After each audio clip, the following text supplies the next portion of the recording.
جانی صاحب، یہ اتنی امپورٹنٹ بات ابھی ندیم باقی مولوی صاحب نے کی. انہوں نے کہا کہ کراچی جو ہے معاشی ہب ہے، سب کو ہی پتہ ہے، ظاہر ہے آپ کو بھی پتہ ہے. آپ کے دور حکومت میں کراچی بڑا نظر انداز ہوا، کراچی کے شہریوں کو بڑی شکایات رہیں آپ سے، تو آپ نے کیوں نہیں اس چیز کو فوکس کیا؟ ظاہر ہے آپ نے بھی ایک وقت گزارا ہے سیاست میں، آپ کو بھی معاشی صورتحال کا بھی پتہ ہے، آپ کو بھی پتہ ہے کہ کراچی معاشی ہب تھا، تو کیا وجہ کیا تھی جو کراچی تھوڑا سا نظر انداز ہوا؟ یہ آپ کہہ رہے ہیں کہ کراچی نظر انداز ہوا، مگر میرے خیال میں تو کراچی نے پورا پاکستان میں کوئی بھی ایسی چیز نہیں جو نظر انداز ہوئی ہو. اچھا، آپ دیکھ لیں سب سے مین زیادہ تر انڈسٹریز جو ہمارے شہر کراچی میں، ٹھیک ہے، جو ہماری ایکسپورٹ بڑھی تھی وہ پی ٹی آئی کے دور میں ریکارڈ طور ایکسپورٹ بڑھی تھی پاکستان کی تاریخ کی، تو اس سے پورے ملک مستفید ہوا تھا. صحیح. اس میں کراچی کی سب سے زیادہ بڑی، کیونکہ کراچی میں انڈسٹریاں سب سے زیادہ ہیں، تو کراچی نظر انداز ہوا. یہ تو غلط ہے. البتہ جو فنڈز جو کراچی کے ایم این ایس کو دیے گئے، اگر انہوں نے کہیں کوتاہی کی ہے اور اس کے اوپر کام نہیں ہوا ہے تو یہ موجودہ حکومت اس پہ احتساب کر سکتی ہے. کسی نے ان کے ہاتھ روکے نہیں ہے، کسی نے ان کو ٹوکا نہیں ہے، تو وہ کرے احتساب. اگر کسی نے شاید 18ویں ترمیم آڑے آ گئی. 18ویں ترمیم تو اپنی جگہ پہ ہمیشہ سے آرے رہی ہے نا. آپ دیکھ لیں وہ حوضے وغیرہ پہ جو سیاحتی مرکز بنانا چاہ رہے تھے سندھ کے اندر میں، تو وہ کام نہیں کرنے دیا گورنمنٹ آف سندھ نے، حالانکہ اس میں سندھ کا بھی مفاد تھا. اور اس کے علاوہ آپ دیکھ لیں ہیلتھ کارڈ جو پورے سندھ کے لیے آفر کی تھی پی ٹی آئی کی گورنمنٹ نے کہ بھائی 50% جس طرح دوسرے صوبے دے رہے ہیں آپ بھی 50% اس میں شیئرنگ کریں، تو ہم پورے سندھ کے غریب جتنے بھی ہیں جو ضرورت مند ہیں ان کو ہم 10 لاکھ روپے کا ہیلتھ کارڈ ایشو کر دیں. مگر آپ دیکھ لیں گورنمنٹ سندھ نے تعاون نہیں کیا، تو نہ سندھ نظر انداز ہوا ہے نہ کراچی نظر انداز تو کیا ہی ان لوگوں نے جو آج حکومت میں بیٹھے ہوئے ہیں. انہوں نے کراچی کو برباد کرنے والے بھی یہی لوگ ہیں جو آج حکومت میں بیٹھے ہوئے ہیں. آپ دیکھ لیں پچھلے 40 سال سے یہ لوگ ہی حکومت کر رہے ہیں. ان 40 سالوں کے اندر کراچی کا تعلیمی معیار ہو وہ ڈاؤن گیا ہے. کراچی کی انڈسٹریز ہوں، وہ آپ کو پتا ہے ہمارے ہزاروں انڈسٹریز جو ہمارا کراچی چھوڑ کے اور سندھ چھوڑ کے جو بیرون ممالک میں منتقل ہو، اپنی پوری انڈسٹریاں کھول کے یہ دوسرے ممالک میں لے کے گیا. تو یہ سب کے سب انہی کے دور میں ہوا، آج انہی کو لا کے حکمراں بنا دیا گیا. سلیم صاحب، ابھی دورہ چین کا بڑا ذکر رہا، وزیر اعظم صاحب کا 2 روزہ دورہ تھا ان کا جو کہ پھیل کے 5 روزہ ہو گیا. آپ سمجھتے ہیں کہ کچھ آؤٹ پٹ نکلے گا؟ ظاہر ہے 5 روزہ دورہ ہوا تو زیادہ بینیفٹس پاکستان کے لیے ہونے چاہیے اس دورے کے بعد. دیکھیں اگر چائنا کی کچھ انڈسٹریاں آئیں یہاں پہ انڈسٹریز گرو کریں جس سے پاکستان کو ٹیکس کی مد میں یہاں سے ایکسپورٹ ہو رہی ہو، پاکستان کو ٹیکس میں کچھ بینیفٹ پہنچ رہا ہو، اس طرح کے ایگریمنٹس اگر کچھ کیے ہوں اور اس کا بینیفٹ کچھ نظر آئے تو ہم کہیں صحیح بات ہے، مگر ایسا کچھ نظر نہیں آ رہا. اچھا، آپ کے دور بڑی اچھی بات کی تھی ہیلتھ کی جو انہوں نے گنتی کروائی. آپ کو پتا ہے ٹی بی کا علاج جو ہے وہ 40 بالکل نارمل علاج ہے اور آرام سے علاج ہو سکتا ہے، مگر ہر سال 40,000 افراد جو ہے ہمارے مر رہے ہیں اس میں ٹی بی میں. WHO کی یہ رپورٹ ہے.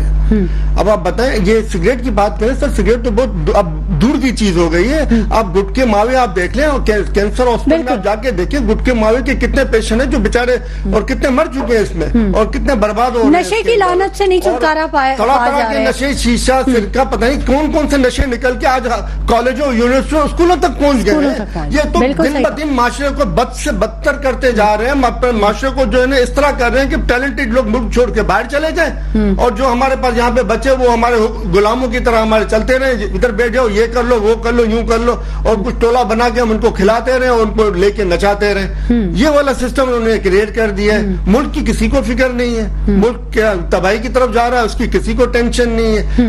کوئی انڈسٹری بڑھ نہیں رہی ہے، کوئی انڈسٹری جو ہے نا گرو نہیں کر رہی ہے، بند ضرور ہو رہی ہے. اس سے بھیک مانگنے جا رہے ہیں کہ ہمارے پاس آ کے انویسٹمنٹ کو، اس سے بھیک مانگنے. ارے بھائی اب انرجی سستی کرو، ایٹومک پاور ہو، آپ ایٹومک انرجی لاؤ جو 1 روپے سے بھی کم میں آپ کو 1 یونٹ بنا کے دے سکتی ہے. آپ دو اپنی انڈسٹریز کو یونٹ. اور دیکھو انڈسٹریاں یہ خالی ہمیں نہیں، پاکستان کو نہیں بلکہ دنیا کو یہ کھلا کے دکھا دیں گے اپنی مصنوعات. مطلب ہمیں باہر جا کر سرمایہ کار کو لانے کی ضرورت نہیں، ہمارے پاس خود اتنے وسائل ہیں، استعمال نہیں کر رہے.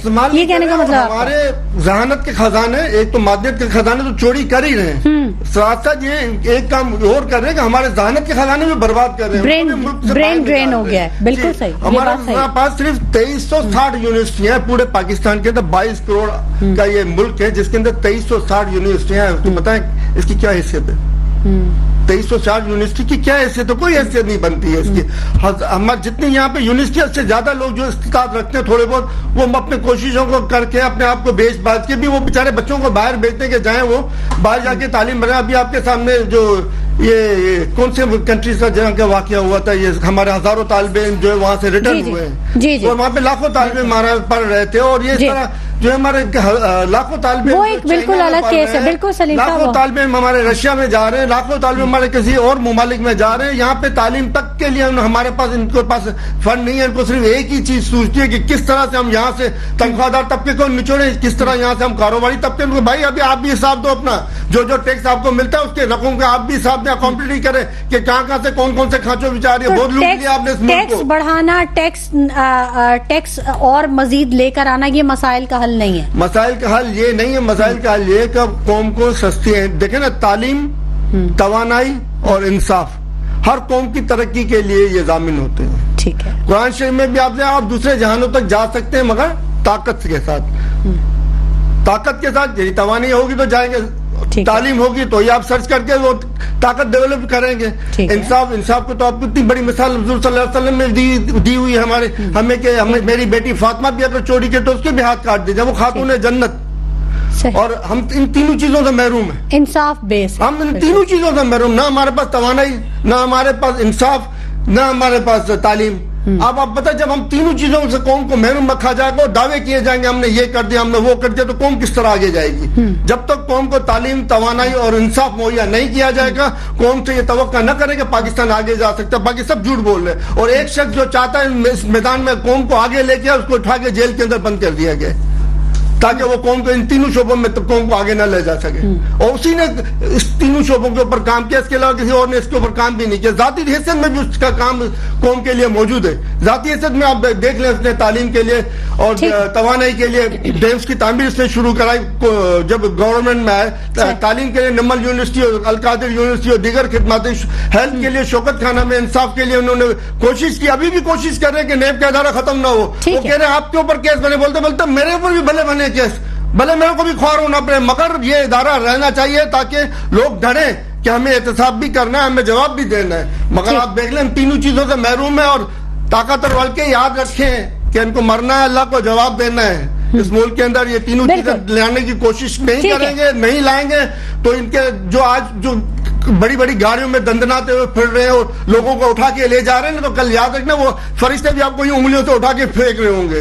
इस तमाम चीजों को सलीम साहब, क्या आने वाले दिनों में पीटीआई की मुश्किलात कुछ कम होने के इम्कानात आपको नजर आ रहे हैं? कहीं पे नजर आ रहा है कि कुछ रिलीफ मिल सकेगा? पहले मैं इनको जरा मोटरवे की बात का जवाब दे दूं। देखिए, मोटरवे बनने चाहिए, ऑरेंज ट्रेन बननी चाहिए, सब कुछ बनना चाहिए, ठीक है, मगर कौम की मईशत को डबोगे नहीं। आप अपने इजी कर्जे लेने के लिए वर्ल्ड बैंक से, IMF से कि मोटरवे के लिए कर्जा आसानी से मिल जाएगा, आप कर्ज लेके आधा आपने मोटरवे पे लगाया, आधा आपने बैरून मुमालिक डायरेक्ट मुंतकिल कर दिया। इस तरीके के मोटरवेज नहीं। $125 अरब नवाज शरीफ साहब के सिर्फ 2013 से लेके 2018 के मैं आप ही के प्रोग्राम में पूरा हिसाब दे चुका हूँ। उन्होंने खाना खराब किया है तकरीबन 125 अरब। मेरी बात मुकम्मल हो जाए सर, उसके बाद में आप बोल लीजिएगा। 125 तकरीबन $120 से $25 अरब का मैं आपके प्रोग्राम के अंदर ही इसका हिसाब दे चुका हूं कि इन्होंने इतने $1 अरब का, आज हमारे मुल्क के ऊपर $150 अरब का कर्जा है और हमारा मुल्क रोड है, हमारा मुल्क रोड है। हमारे लोगों पर महंगाई के बम गिराए जा रहे हैं, हमारे लोगों को लूटा जा रहा है, हमारे लोगों को पसीने को जो है ना वो खासकर किया जा रहा है, हमारे लोग बर्बाद हो रहे हैं। उन लोगों को फिक्र नहीं है क्या मोटरवे और ऑरेंज ट्रेन और ये आज हमारे काम आ रहे हैं? नहीं, क्या ये आज हमारे काम आ रहे हैं? नहीं आ रहे ना, क्योंकि हमने ये लूट के माल से किया। आज कनाडा यूनिवर्सिटी के अंदर नवाज शरीफ के करप्शन को बतौर सिंपल पेश किया जाता है। कैनेडियन यूनिवर्सिटी में नवाज शरीफ के करप्शन को बतौर सिंपल यूनिवर्सिटी में पढ़ाया जा रहा है। ये हाल ऐसे मेरे भाई सर, ये भी आपको नेट पर मौजूद है, मेरे जहन से निकल के आपके पास नेट पर मौजूद है। ये बात आपको नेट से निकाल के वो भी मिल जाएगी। मोटरवे काम नहीं आ रही। देखिए, कर्ज लेके जो मोटरवे हमने बनाई, हमने मजीद कर्ज लेने के लिए उसे गिरवी रखा है। यानी वो भी गए हाथ से, मतलब वो भी गए ना हाथ से, वो भी गए हाथ से हमारे, जो इसको हमने कर्ज लेके बनाया और वो भी गए हाथ से। आपकी मोहब्बत आपके लीडर से बिल्कुल है। मैं अपने लिए पाकिस्तान का सवाल है, ये ना खान साहब का सवाल है, ना किसी और का। पाकिस्तान का खान साहब ने कोई करप्शन नहीं की है, खान साहब ने कोई करप्शन नहीं की है। मेरे भाई, ये जो आप कर्जा पूरा कौम कह रहे हैं ना, 132 अरब, 650 अरब रुपए जो हिंदुस्तान का कर्जा है, 9 ट्रिलियन डॉलर जो है इंग्लिस्तान का है, ठीक है। 34 ट्रिलियन डॉलर अमेरिका का है। भैया कर्जा मसला नहीं है, कर्जा आपकी बात यह है कि कर्जा से मसला नहीं के साथ साथ वो कर्जा कौम की इकोनॉमी पे लगा है और ये कौम के लल्ले तललों पे खर्च हुआ है। फर्क है कर्जे में। आप कैसी बात कर रहे हैं? उन्होंने अपनी कौम की मईशत के ऊपर लगाया, उनकी मईशत ऊपर जा रही है और हमारी मईशत डाउन हुई है। बैलगाड़ी सलीम साहब, पे ये अगर हमारी बात- मईशत ऊपर नदीम जाती साहब, है प्लीज। तो मोटरवे मत बनाइए, नदीम मत साहब, बनाइए मोटरवे एक ही 10 बनने चाहिए मगर कौम की कमाई के पैसों से। सलीम साहब, बात उनको मुकम्मल कर लेने, मेरा सवाल वहीं का वहीं रह गया। सलीम साहब, ठीक है, आपकी बातें अपनी जगह, मुझे मेरे सवाल का जवाब दीजिए। जो पीटीआई की जो सिनेरियो है, जो करंट सिचुएशन है, उसमें कहाँ स्टैंड कर रही है पीटीआई? मुश्किलात कुछ कम हो रही हैं, कुछ रिलीफ की तरफ है? देखिए या आपके मजीद सामने है कि अभी इस जो पाकिस्तान का मुस्तकबिल जो है ना, मैं अपनी राय दे रहा हूँ। ठीक है, obviously। पाकिस्तान का जो मुस्तकबिल है ना वो आज जजेस के हाथ में है। आज पाकिस्तान के जजों के हाथ में है। अदलिया, आला अदलिया की तरफ देख बिल्कुल, रहे हैं। आला अदलिया ठीक है। और लोअर पूरी अदलिया, देख रही है। तमाम अदलिया, जिस तरीके से लोअर अदलिया को इस्तेमाल किया गया खान साहब के खिलाफ, जो कि पाकिस्तान में नहीं बल्कि पूरी दुनिया में जगहसाई करवाई गई है। आज दुनिया के अखबार में छप रहा है कि अपनी बीवी से शादी करने के जुर्म के अंदर में खान साहब जेल के अंदर सजा भुगत रहा है। आज दुनिया के अखबार में ये पाकिस्तान नहीं 1400 साल की हिस्ट्री के अंदर में ये चीज जो है ना आज तक नहीं हुई। इज्जत का केस का जो मजाक उन्होंने बनाया दीन को, इस तरह का मजाक आज तक किसी मुल्क में नहीं बनाया, किसी मुस्लिम मुल्क अच्छा, में ये नहीं जो बनाया। सियासी- जो औरत जो- का इख्तियार है उसको भी उन्होंने कोर्ट के अंदर चैलेंज ठीक है। करके ऐसे सवालत किए उन्होंने क्या ये सवालत यहाँ पे रिपीट करते हुए हमें शर्म आती है। अच्छा सलीम साहब, ये जो सियासी इत्तेहादी जमातों का जो सियासी मुस्तकबिल है, उसको कैसे देखते हैं आप, हुक्मरान इत्तेहादी जमातों का? देखें ये बेसाखियों के साड़े पे खड़े हैं, ठीक है। एस्टेब्लिशमेंट का साड़ा इनको मिला हुआ है, इसी के ऊपर खड़े हैं। ये आपके सामने ये लोगों को उठाया जा रहा है, गायब किया जा रहा है।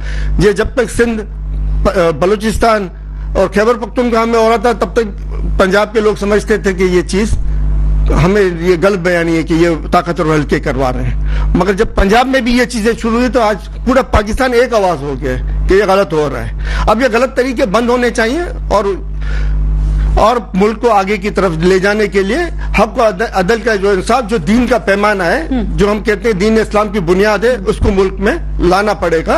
और जजों का किरदार जो है इसमें सबसे अहम है। आज जज अपना किरदार अदा करना शुरू हुए, थोड़ा थोड़ा शुरू हुए। कुछ जजेस स्टैंड बाय किए हुए और उन्होंने फैसले देने शुरू किए। आपके सामने जैसे ही फॉर्म 45 जो कौम का हक है, मेरा, आपका, पीटीआई का, पीएमएल का और किसी का नहीं, ये कौम का हक है। फॉर्म 45 की हुकूमत ले है, कौम की हुकूमत ले है। जो अवाम ताकत का सरचश्मा है जिसको कहा जाता है, तो वो उसको साबित करे ना। फॉर्म 45 की हुकूमत ले है, आप देख ले मुल्क कैसे आगे नहीं जाता। साहब, अब आपका टाइम है। देखिए तमाम दुनिया में जो बजट बनते हैं उसमें अपोजिशन से भी मुशावरत की जाती है, बाकायदा इनको ऑफर की जाए, आए बैठे हमारे साथ में, हम मिलके इस कौम के लिए एक अच्छा बजट पेश करें। और इन्होंने कोई ऐसी ऑफर नहीं किए, न ही इन्होंने कोई मुशावरत की है कि जिसके तहत बजट बने। इसके अलावा मैं एक और छोटी सी बात करना चाहूंगा।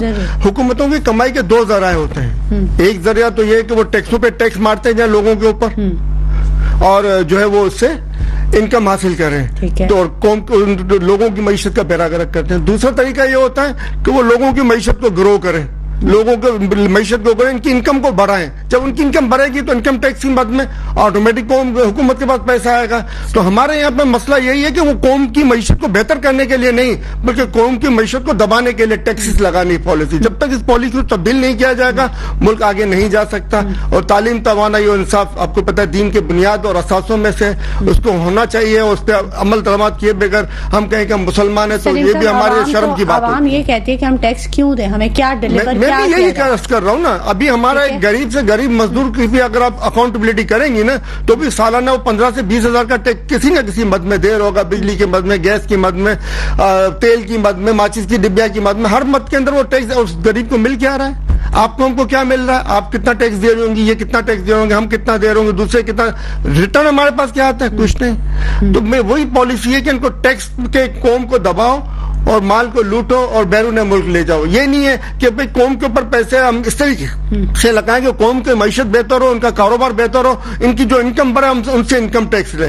तो उसके तरीकेकार जब तक ये सोचेंगे नहीं, करेंगे नहीं, और आगे हम किस तरह बढ़ सकते हैं। ठीक है मुशर्रफ न्याज़ी और साहब, इनसे फॉर्म 47 वालों से हम इसकी तवक्का भी नहीं करते कि कौम की मईशत बेहतर करने के लिए कुछ करेंगे। अच्छा।